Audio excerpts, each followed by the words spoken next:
Myth number 1. Koreyada hamma ingliz tilini tushunadi, ingliz tilida gaplashishadi. Siz borsiz hech qanaqangi muammoga duch kelmaysiz.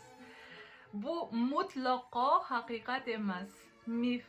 Koreyani ona tilisi, davlat tilisi koreys tili hisoblanadi va siz agar koreys tilini bilmasdan bu mamlakatga kelishni rejalashtirayotgan bo'lsangiz, albatta o'zingizni bir qancha qiyinchiliklarga ham tayyorlab kelishingiz kerak. Chunki men o'zim ingliz tili bilan kelganman Koreyaga va birinchi 3 yil hayotim unchalik ham mazali bo'lmagan, ya'ni juda ham ko'p hayotni achchiq chuchugini tatishimga to'g'ri kelgan.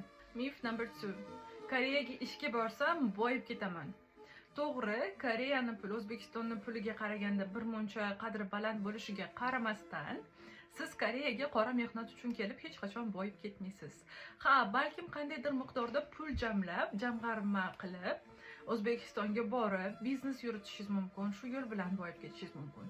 Yoki bo'lmasam Koreyani o'zida kelganingizdan keyin uncha-muncha ishlarga chaqqonlik qilib, tanish bilishlar orttirib, biznes qilib boyib ketishingiz mumkin. Lekin siz qandaydir bir zavodga ishga kelib, mana shu zavoddagi olgan oyligim hisobiga men boyib ketaman deb o'ylashingiz bu xatolik.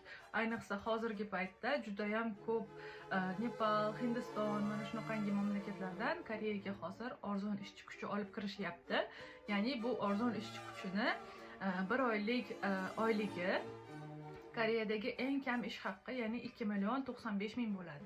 2.95.000 ni o'zlaringiz sekin Google'ga kirib, konvertatsiya qilib, so'mda, dollarda qancha bo'lishini hisoblab olishingiz mumkin.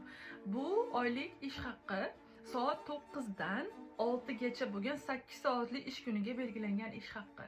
Agar siz bundan yana ko'proq oylik olishga harakat qilmoqchi bo'lsangiz, albatta qo'shimcha soatlar ishlashingizga to'g'ri keladi. Ya'ni 8 dan keyin, to есть 6 dan keyin qolib, yana 2 soat, 3 soat, 4 soat kerak bo'lsa, soat 9 dan kechki paytga soat 12 gacha ishlaganlarni ham eshitganman. Aynan mana shu yo'l bilan siz qandaydir ekstra yana pul qozonishingiz mumkin xolos. Albatta bu esa odamlarimizni mental nimasiga, sog'liqlariga va umuman sog'liqqa juda ham katta yomon ta'siri bor.